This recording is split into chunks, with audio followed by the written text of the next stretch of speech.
Hey, Green Machine friends and fans of fun. It's been a week. A week. I don't want to say it's been a good week because California is boiling right now, and we're feeling it in here for sure. We're trying to get our AC working. I think we might have fixed it. I don't know, but if you come in the comic shop and it's hot, I'm sorry. We're trying to get it working. What else has been going on? We had news about Tom King's Batman run. I didn't want to announce anything till we got further details, but it's true. He's being taken off Batman at 85 books, but fans caused a big enough stink that they're giving him a 12-issue miniseries to finish his vision. And I think it's called Bat and Cat. I'm not entirely sure. It should be good, though. I'm torn. We don't exactly know the reasoning for them taking him off of it, but we sort of think that it's AT&T, which has acquired Warner Brothers, that is sort of pulling the puppet strings. Like maybe they didn't want his vision to come to light. I don't know. Tom King is a really nice guy, and he actually sent us, or he hit us up on Twitter when we messaged him the other day. So good luck for him. I can't wait for Bat and Cat. And then he's got that Superman 6-issue series that's coming too. Yeah, I can't wait to see what he does with Superman. No. The Black Label is Frank Miller's Year One. So this is something else. But yeah. So let's dive into it. It was a weird week for comics. Yeah, I don't know. I'm kind of torn. We'll see how it goes. First is the Punisher. Now, let me ask you something, Yogi. Hydra agents, what are they essentially? Nazis. Well, I would, yeah, kind of, like, at the very least, they're terrorists, Yes, for sure, terrorists, bad right? guys. Bad guys, okay. Yes. So, first of all, you're stupid if you join Hydra in the Marvel Universe. That's pretty much a given. If you join Hydra and then defect, you're just as stupid, because now you've got Hydra after you and heroes.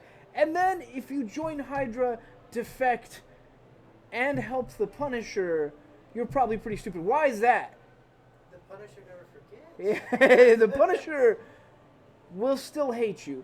And that's pretty comical. And that sort of happens in this issue. I don't want to spoil too much. I just want to say that if you are an 80s action film fan and love Sylvester Stallone's one of his breakout roles, you will love this movie. Think The Jungle. You might know what I'm talking about. So, yes. So go check this out. It was a really good read. I had a good time with it. His name. It says Punisher. It's the Punisher, right? You do not mess with Frank Castle. Don't even jaywalk in front of Frank Castle. He will mess you up. But the good news about this is we're on issue 12. Yeah. When we opened our shop, we had issue 1. We haven't figured out how we got to 12 past issue 1. It hasn't worked out. We haven't figured it out. But we're only at the 10-month mark, and somehow we're on issue 12 for the Punisher, and we're just happy that we've seen like a full year's worth of comics right here. So yeah. Next we're gonna talk about Wonder Twins, and I love the Wonder Twins. It's become perfectly clear that the entire Wonder Twins run is about the prison system and the need for prison reform, and how it's just sort of a revolving door of injustice to pretty much everyone except for the people making money off of it. And I like that statement because I personally, I've like wanted prison reform for a long time. I've seen a couple friends get caught in the system. Yep. I'm not a fan of it. My nightmare is to ever be caught in the system. So I love that they're tackling this, and on top of that, they're doing it with the Wonder Twins, which keeps it lighthearted enough that you're entertained, but you're learning a lesson. And I think it's the same writer that did this. It's Russell. So he did this with the Flintstones. He did this with Snagglepuss. And it's just a really, really, really super good showing. And I don't want to spoil too much, but let's just say that the Scrambler is scrambling in this issue. And that's all we're going to say. The Scrambler. The League of Annoyances is scrambling. I still love that name.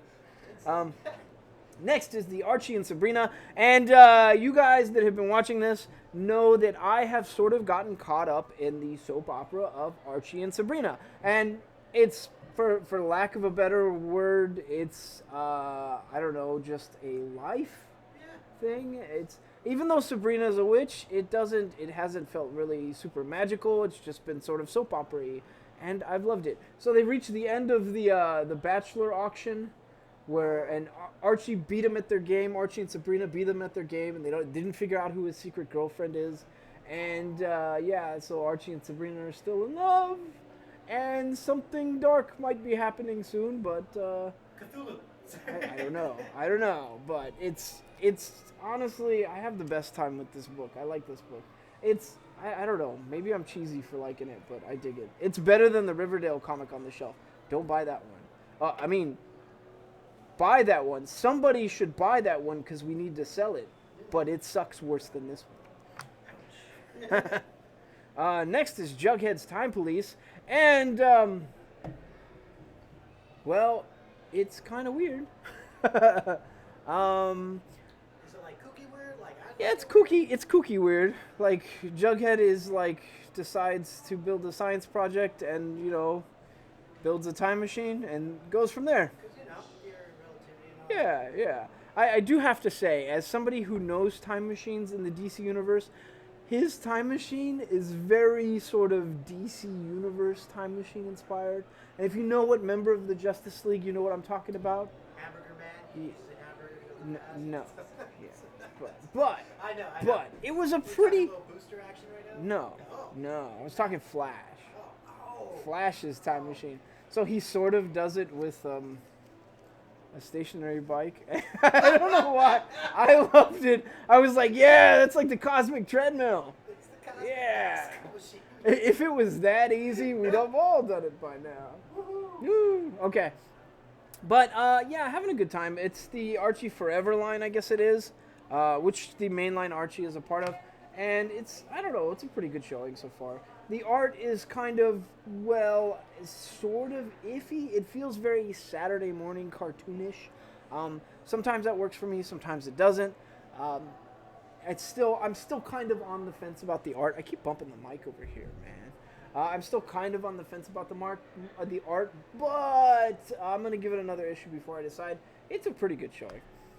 Next is a book I was surprised was this good. Because we've talked about Red Sonja before, and the Red Sonja books have always been like one good story, two crappy stories, and that's pretty much their recipe. But in this one, it is just one good story. And I think this story rivals a lot of the Conan like stories that I've been reading lately that I've really enjoyed, honestly. Yeah. Oh, wow. So it is that good. And it makes sense. Like Red Sonja and Conan kind of go hand in hand here and there. Even though now they're in totally different universes, I guess, because Dynamite and Marvel. But, well, they're not in different universes, technically. Because she still is in the Mitra Krom, like... I don't know how that works out. She's in the Dynamite Conan universe. He's in the Marvel Conan universe. He's in 616, and she's in whatever the old... anyways, okay. We're not going to figure this out on camera, because it's confusing. But what you should know is basically her friend's been kidnapped, and she's got to go find her friend, and the person that kidnapped her friend is, well, he's leading a cult. And do you want to take a guess as to what kind of cult and what kind of god they're worshiping? Oh, is it a blood god? It's a blood god, because every Conan and Conan-related title and Red Sonja-related title needs to have some sort of blood god to worship. And that's usually all... Like, if they just outlawed blood gods, they'd have no problems in those worlds. Like, well, the second you hear a blood cult, you're like, oh, gotta kill them all. Yeah, if they... Okay, like... a word to the wise. In the Conan universe and the Red Sonja universe, if you just outlaw blood gods, you will get past the Bronze Age. Like the next day, someone will like push it past. So just do that. Sorry. Anyways, I probably should have reviewed Red Sonja. So it was a really good showing. I had a really good time with it. The art was great. The storyline was intriguing, even though the blood god stuff is really tropey at this point. And I had more fun with this than I think I have with like Savage Sword of Conan. So yeah, go pick this up. Next is Batman and the Outsiders, and well, let's see, Batman put together a team, but he decided he wasn't going to head it. He was going to let Black Lightning head it, which I think was a very mature thing for Batman to do. Because Batman loves to be on like lots of teams, it feels like. And in this one, he's sort of like sidelining himself, and I thought it was pretty good. However, like the story is good, but at times the action in the story sort of felt rushed. Like they're dealing with a big bad, all of a sudden the big bad shows up when the big bad was gonna show up. They were expecting it, but it just shows up the second they let their guard down. I don't know. It feels a little rushed. I honestly, the story is good, but I'm not sure why it was quite so rushed. The art is amazing. The first Batman and the Outsiders was great. I kind of want to know where this plot is going. I've got a sneaky suspicion that someone is building a team to rival the Outsiders. And you're going to have to go read this to find out because I'm not going to spoil this issue for you. But Can you flash the back of that issue for the a second? back of that, oh, this, oh, Yeah. it's so sad. So, yeah, if you haven't heard, Swamp Thing got canceled. And the reason Swamp Thing got canceled was because supposedly North Carolina was going to give them a $40 million tax break. And instead, North Carolina said, we never said that. We said a $4 million tax break. And I guess if you don't have it in writing, why would you go through with the season? I don't get it. So, and I'm really annoyed that it got canceled because, frankly, like, let me be honest, there's plenty of swamp in the United States. Just go find another swamp. Go to Georgia. Go to Florida. Something else. But for some reason, they canceled Swamp Thing. So we just got to deal with it. Next, I kind of want to talk about this because we've got The Curse of the White Knight, which is the continuation of one of our favorite graphic novels, White Knight, where the Joker goes sane. And in this, who is that? You want to tell me who that is? That's Azrael. That's Asbats right there. And the other advertisement has the 90s Asbats look, where he's got the really sharp shoulders and like 3 of them. It looks great. We know nothing about what they're going to go over for this Batman Curse of the White Knight, but I can't wait to see it. So yeah, that's coming. Can't wait. Next, we should talk about Star Trek. Because, and this is the Q conflict. I had not been reading the Q conflict, so I went into this blind. As far as I can tell, they've mixed up the crews, so there are some crews like switched up. The captains have to take control of crews that they are not used to, and they have to pretty much play a game that Q has set in motion. And in this particular instance, they're going to play a game of capture the flag, except instead of the flag, they're going to capture the Queen of the Borg. Wait, what? Yeah. Q is seriously screwing with the time. Yeah. That's really messed up. Dumb. Okay. Yeah, that's really dumb. But I mean, Q's made this contest and they all gotta live by it, so it was pretty interesting. I liked one thing about Star Trek is I'm not the biggest Star Trek fan. I like the OG series. I like Next Generation. And then everything after that I was pretty much indifferent about. I sort of like Deep Space Nine. I liked the guy who headed the station. I like the security officers. Yeah. I didn't like Voyager. I didn't like. I wanted so bad to like Scott Bakula's, and I just couldn't get into it. I like them all. Yeah, Okay. it's me, though. Yeah, but okay. So it was really cool to see like all the captains sort of and all these characters sort of working together and against each other at the same time to try and figure this stuff out. I had a really good time with it. Jumping in on book 5 was not as confusing as it probably should have been. So I would say this is a great book. Go pick it up. Honestly, I put this down and like looked at Yogi and was like, that was a pretty good showing. So I did have a good time with it. I always kind of like their art. It's weird. Like, not being a huge Star Trek fan, I really sort of do like their art. Okay, we're back and we're going to jump back into Justice League Odyssey. Did we have the Stormtrooper in the shot? Yeah, we That's got the cool. Stormtrooper in the No shot. problem. Justice League Odyssey. Well, let's talk about it. Ghost Sector is the sector space that the Justice League Odyssey has gotten themselves trapped in. They come to find out that some of them are revered as gods there. Time is a little bit weird there. And then Darkseid tries to bring Apocalypse into that world, winds up destroying Apocalypse. So it's like GG. Yeah. And now he's trying to pretty much save the universe by reestablishing part of something like the source wall through artifacts. It isn't fully explained how he's going to save the universe, but he's going to save the universe and reestablish Apocalypse. So Justice League Odyssey is helping him get these artifacts so that they can save the universe, but are going to betray him, so he can't rebuild Apocalypse. So it makes sense, but if you're Darkseid, how do you not see that coming?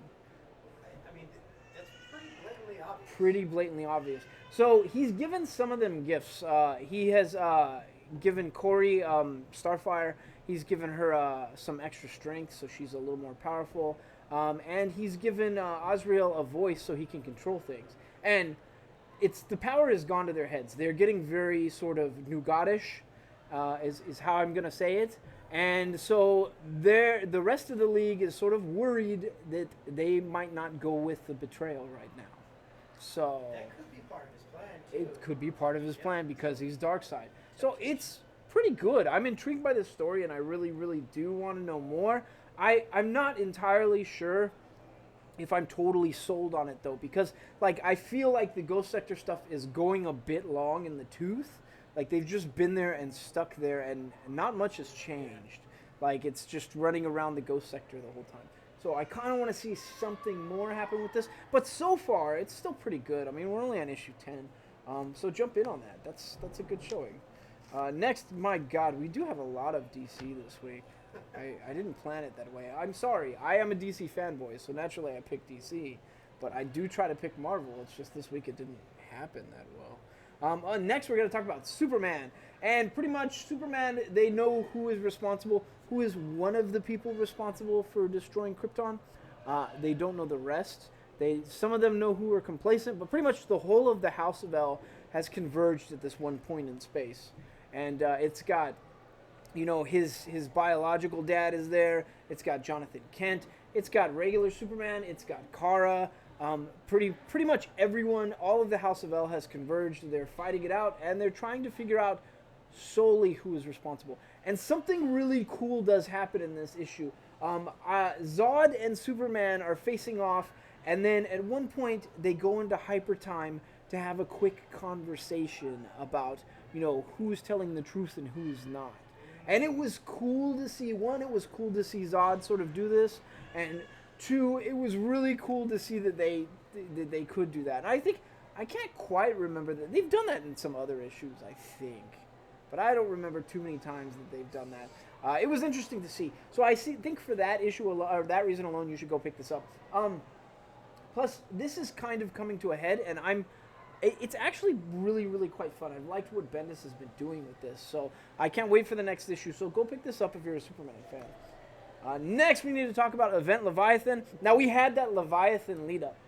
And I don't want to talk too much about this because I'll spoil some of this. Well, I might still spoil it. But anyways, the lead up had the things we established about Leviathan. Leviathan had a face-changing tech, and it came to, like, we found out that tech has not been invented yet. So whoever Leviathan is, he has access to high tech. We also found out that he knows the other superheroes pretty well, and he's even admitted to trying to play by their rules. So that implies that he was a superhero at one point. Okay? And then in that issue, somebody working for him kidnaps Clark Kent. They take Clark Kent, and Clark Kent just sort of goes along with it because he wants to figure out who the kidnappers are. But then they're leaving a trap for Superman, and they strap kryptonite to Clark Kent's chest. And that didn't work out well for him. That was stupid. But the person that rescued him was Leviathan. Weirdly enough, Leviathan came to his rescue and said that he did not plan for them to do that. He was not happy with them doing that.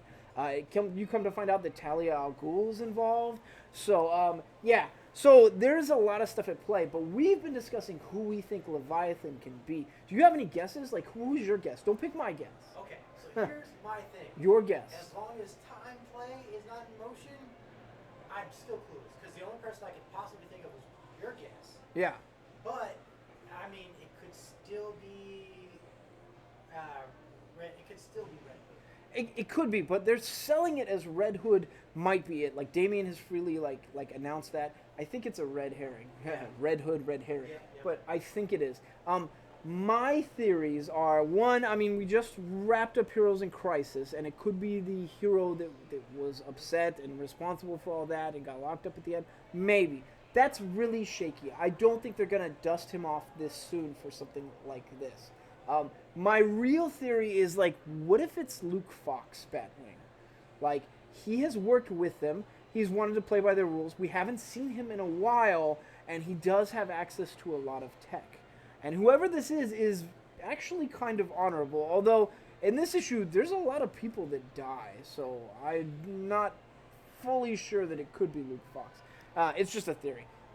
This issue basically it sets up so that a building blows up and the only survivor is Steve Trevor because a force field appeared and like saved him. And his reasoning in this issue is that the reason he survived means that he's going to be made out to be a suspect. Same thing. Lois Lane's family gets attacked.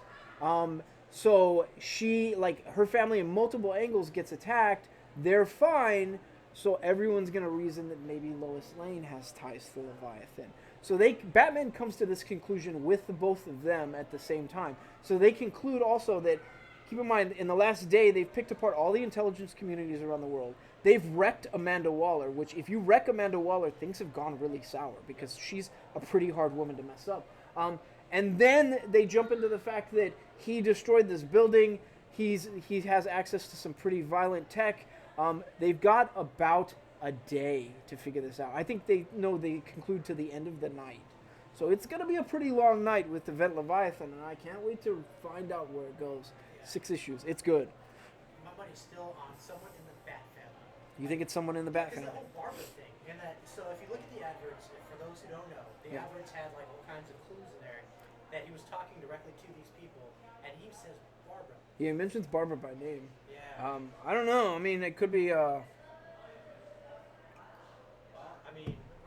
James Gordon's son. Yeah. Yeah, that's wild. I have no idea. I can't wait to find out what happens. Anyways, Event Leviathan, it's a pretty good showing from Bendis. I want to know what the twist is.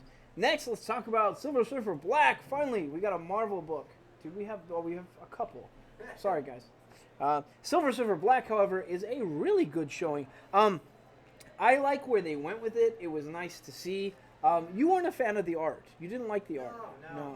It was it is psychedelic. It's kind of reminiscent. I equated it to like the Yellow Submarine, like the whole Beatles stuff. My take on it, because he gets sucked into a black hole, so he's dealing with like other dimensions essentially. What it felt like to me was it felt like a Doctor Strange psychedelic book. It felt very like sort of like 80s, 90s Doctor Strange type stuff. And I had a really, really fun time with it. The twist in the end was a giant shocker and brings somebody back into play and also kind of explains the whole black thing in Silver Surfer. So I am super anxious to see where this goes. You should be checking this out. Silver Surfer Black. We've got quite a few. Come pick one up. But really, really strong showing. The storyline was great. I wasn't bored. It starts out with Beta Ray Bill involved, and I love everything Beta Ray Bill. So go check out Silver Surfer Black. Good showing. Can I say something here? Yeah. If you've been reading any of the Marvel stuff lately, like on this side of the store, where Steve's opposite of, dude, your mind is gonna blow. Yeah. There's, we can't even reference it without spoiling it. Not even like a but the last page was super shocking. Like I was floored by what happened. So yeah, awesome, good showing. Next we're gonna talk about Red Hood Outlaw, and yeah, I mean I'm a Red Hood fanboy, like clearly a Red Hood fanboy, and I love Red Hood, but he's the edgiest of edgelords there ever was. He's just the edgiest of edgelords, and so he's taking control of the Iceberg Lounge, and he's got all this money now. He's throwing parties. He's basically being Bruce's son, is what it feels like. But he wears a black suit with a red tie because he's an edgy edgelord. And even at this point in life, he's like where he's turned like other villains who were his enemy into like his allies and stuff like that. Where he's accomplished something, he's still like, oh God, Gotham, this city, it's just, I hate this city. God. And that's how it starts. And I love Red Hood, but I don't know why he's got to be so edgy edgelord. Why he can't just give himself a break every once in a while. But still a good showing. The action in it is pretty good. The twist was kind of shocking. I don't know how I feel about the twist because it says something about the type of person that Jason Todd is. He's Leviathan, isn't he? No, but we've always seen him as sort of an anti-hero. Like he might do negative stuff, but he does negative stuff for positive things in the long run. Like killing a bad guy because he's trying to like Yeah. help people and stuff like that. And so the actual twist, which involves blood magic sword, was a bit shocking to me. It still worked out. I mean, it was still okay. But yeah. So go check this book out. If you're a Red Hood fan, go check it out. If you're DC and you haven't been reading Red Hood, I would say maybe wait about an issue. Although I don't think you'd be confused. If you're Marvel, this is probably not your jumping off point if you want to try DC. Next, let's talk about Detective Comics. And the cover is just funny because it's Arkham Knight and the Dark Knight, and it's Night Fight. And I have to wonder, did they not put this whole storyline together for that one tagline, Night Fight? It's a night fight. Yeah. So, let's talk about Arkham Knight. She shows up. She says that Batman's been keeping people in the darkness. It turns out like she's related to the founders of Arkham and one of the doctors, and she grew up at Arkham, and she was kind of raised by the villains. And that was one of the things that I love seeing was there's a riot in the prison when her mom was pregnant because her mom was a nurse there too, or a doctor there too. I think she was a doctor there too. So the two doctors are there. The dad gets separated from the mom, and the mom goes into labor. And then the riot stops. Like, all the villains, like, Clayface puts up a wall. Like, all the villains, the Joker, like, bursts the baby and, like, slaps the baby on the butt. Like, it was a really heartwarming moment. And I guess the climax of it was that some other villain had grabbed Batman's Batarang and thrown it, and it had hit the mom in the neck and killed the mom instantly. And so the baby was born, the mom died. And the little girl had seen the footage, but she didn't know that it wasn't Batman that threw the Batarang. She just assumed it was Batman and blamed Batman for everything. And that's how she became the Arkham Knight. So her whole plan is to light up Gotham to sort of like bring people out of the darkness. And that comes to pass in this, but I don't like how it comes to pass, I guess you could say. I think the plan was a little more ridiculous than I cared for it to be. Because it felt like they built this really cool character, and I wanted to know more about the character, and then, like, her end game was not a good game. Can't be villain. Yeah. So, and they shouldn't have made that villain that campy at the end. No. Like, it should have been a little bit more. So, if you haven't been paying attention to the Arkham Knight Detective Comics run, I do not think that this is your jumping off point. However, I do think you should check out this book. Just wait an issue. Go get the next Detective Comics and jump in there. Because the Arkham Knight stuff is pretty much, that's settled. And we're going into something else. So go pick up the next issue of Detective Comics if you haven't been reading. Next, we need to talk about a series that is just absurdly good and gets better. And go figure, it's Snyder's Batman Who Laughs. And I shouldn't say just Snyder. I need to give everyone credit. It's Snyder and Jock's Batman Who Laughs. And I guess Baron is doing the cover. And we need to talk about this because the art is amazing. The art is just mind-blowing. And Snyder's writing direction has been outstanding. And I wasn't sure about it. Like, I think the second or third issue, I was like, whoa, like, it feels like they're going too far. And now, this, not only does this escalate, like, almost to the point of no return, but we see something really amazing in this issue. Something I didn't expect to see. And all I'm going to preface this by saying is that a couple of characters who are not Batman get access to some of Batman's armory and pull some things out that we didn't expect to see at all. And, like, I literally jumped up and showed Yogi the page, and, like, we were both, like, shouting and cheering and stuff like that. Yeah. I faint. Yeah, he fainted. I hit my head and bled out. It was insane. So you need to go pick up this issue. You absolutely need to go pick up this issue. First of all, I thought it was only a 6-issue miniseries, but it says 7-issue miniseries, so we're going one more. But you need to go pick up this issue because what happens in the middle of this is friggin' amazing. It's so cool. And I don't even care if you have not been reading Batman Who Laughs, so what? Go pick up this issue for what happens in the middle of it because you will be as floored as we were. Yes. God, yes. God, go pick up this issue. So, Batman Who Laughs this week. I don't even think we have that much, but come pick one of these up. And if you can't get it from us, go find it from Chris's Comics in Fremont because it's awesome. Sorry, we had to cut off the camera to make sure it records everything. But so this is Immortal Hulk. Our shipments have been getting munched. We got a couple issues, more than a couple. I think we had like 18 books. God, Like yes. 7 of them were missing, and then like a bunch of them were damaged. It really sucked this week. But the Immortal Hulk with Abomination, which you can see on the cover, and this is a different Abomination than we have ever seen. But it makes sense because the Hulk is a lot different these days too. Yeah. And we saw Betsy Ross, who she's been the Harpy before. She's been the green Harpy, but Not a red. I don't remember a red Harpy ever, and I could be mistaken. But she's the red Harpy. We saw that a few issues back, and all of them are in play. And we need to talk about how the fact that we've mentioned it before, but the Hulk is legitimately the best horror comic because you usually get to the last page of the Immortal Hulk and you're cringing from how like oh my god, like that is frightening. And it happens again in this book. Like it's the last page is so scary of Immortal Hulk that I almost don't want to pick it up every week. I mean, I do because I love the Hulk, but like that turning to the last page is always like, ooh. I think the worst one was the one where they'd cut him up and put him in jars, and you like flip the last page, and he was like all like in pieces. And oh god, that one got me so good. But the hell stuff got me too because I don't know.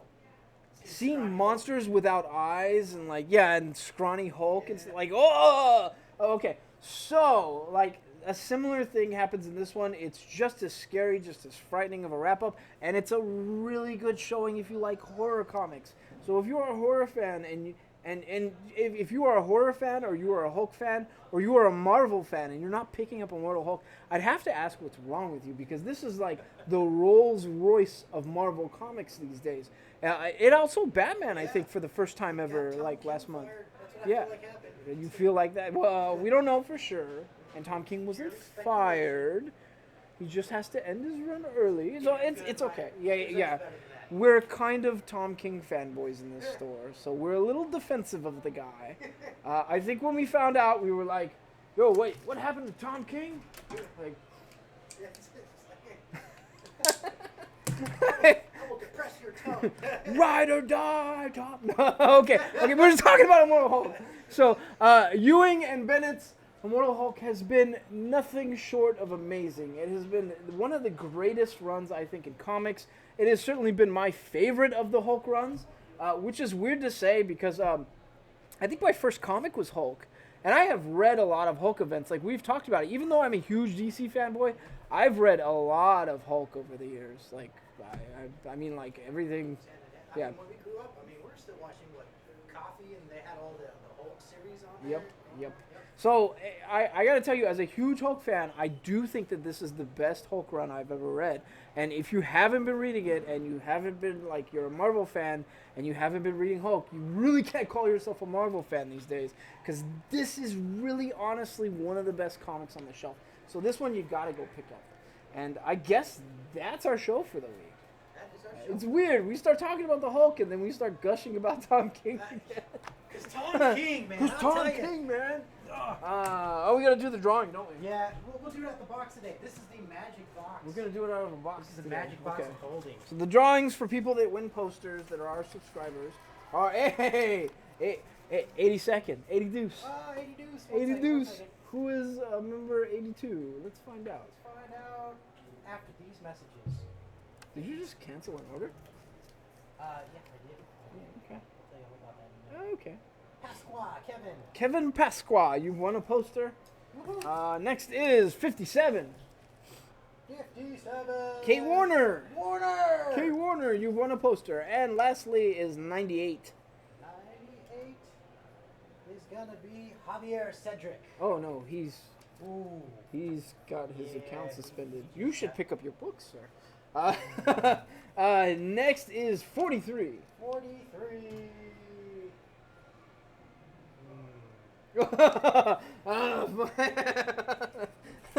Two people who do not have accounts with us anymore right now. 133. Justin Cordova. Justin Cordova, you've won a poster.